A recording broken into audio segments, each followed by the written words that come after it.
Hey, hi everyone. How are you? I hope you all guys are doing great. In this video, we are going to see consumer and groups. Till now, I guess this is the fifth video of this series. We have seen why Kafka was the business problem behind it, such that Kafka was created. This technology was even invented. Then we have seen Kafka architecture, topic and partitions, producers. Now we are going to see about consumer and groups, and definitely this is going to be very interesting. So, in the previous video, we solved one of the important problem. Like we learned why all events related to the same order should be stored in the same partition. Okay, great. But our events are stored correctly, but they are just sitting idle inside Kafka. They don't provide any business value until some application processes them. Who should consume it? Definitely, let's suppose this is the case. We have Kafka. Inside that, we have a one partition, which is partition 2. There are multiple events. Now, there is payment service. Okay. So, who should consume it? Definitely.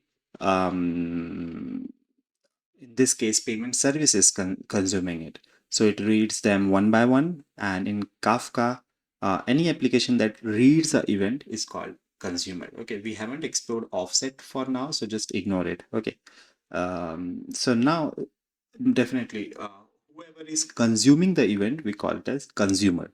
Now let's suppose now instead of 100 orders per day, you are now receiving 1 million orders per day. Then the payment service will definitely become the bottleneck. One of the solution can be you can think of is creating multiple payment services. Okay, that's fair enough. Now an important question, should all these payment service read the same partition like partition 2?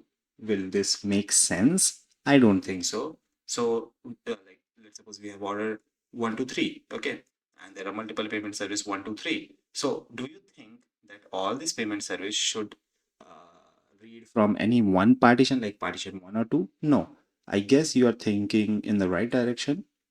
We should create something as group like this, and each partition should be tightly bound to one of the service. So like we introduce a consumer group, and a partition can be assigned only to one consumer.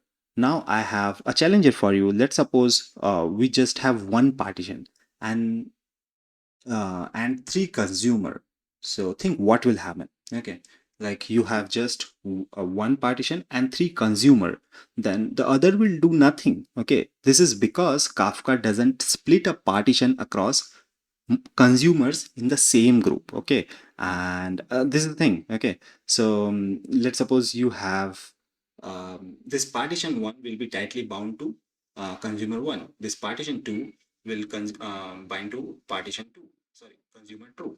And if this partition 3, or in this sense you can say 2, if you read from zeroth index, then it will be bound to another specific consumer.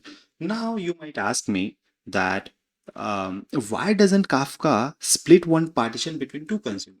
Okay, like this is the case. Okay, so see, we have one partition 0 and we have consumer group. Let's suppose one of the partition is distributed or shared by two different consumer in a consumer group. Okay, so now let's suppose we have multiple events in a partition. Even with event 1 is created. Let's suppose one of the payment events are there, created, updated, and cancelled, and it emitted three different events for the same payment. Now let's suppose payment service is having it is reading event 1 which is created, it is also reading event which is cancelled, and payment service 2 is reading event 2 which is updated.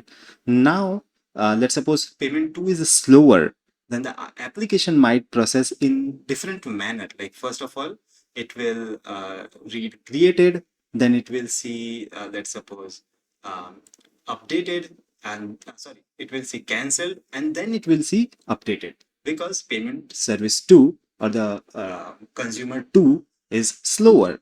Then the you can say the order will be changed.